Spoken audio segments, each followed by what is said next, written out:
भोपाळमधून भाजपने उमेदवारी दिलेल्या साध्वी प्रज्ञासिंह शहीद हेमंत करकरे यांच्या संदर्भात केलेल्या वादग्रस्त वक्तव्यामुळे अडचणीत आलेले आहे। बाबरी मशीद पाडण्याबाबत केलेल्या वक्तव्याबाबत निवडणूक आयोगानं त्यांना नोटीस बजावली आहे।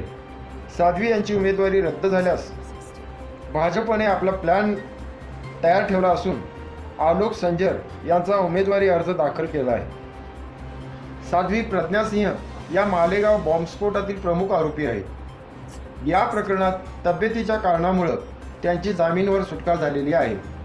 भाजपनं त्यांना भोपाळमधून उमेदवारी जाहीर केल्यानंतर विरोधकांनी साध्वी यांनी केलेल्या वादग्रस्त वक्तव्याबाबत निवडणूक आयोगाकडे तक्रार करत त्यांची उमेदवारी रद्द करण्याची मागणी केलेली आहे।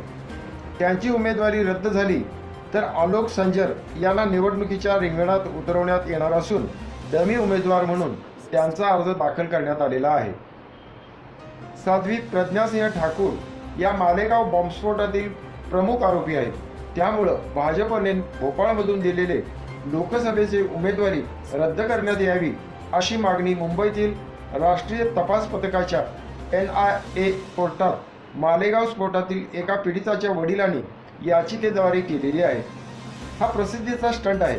त्यामुळे या संदर्भात राष्ट्रीय तपास पथकाकडे करण्यात आलेला अर्ज फेटाळण्यात यावा अशी मागणी ठाकूर यांनी केली आहे।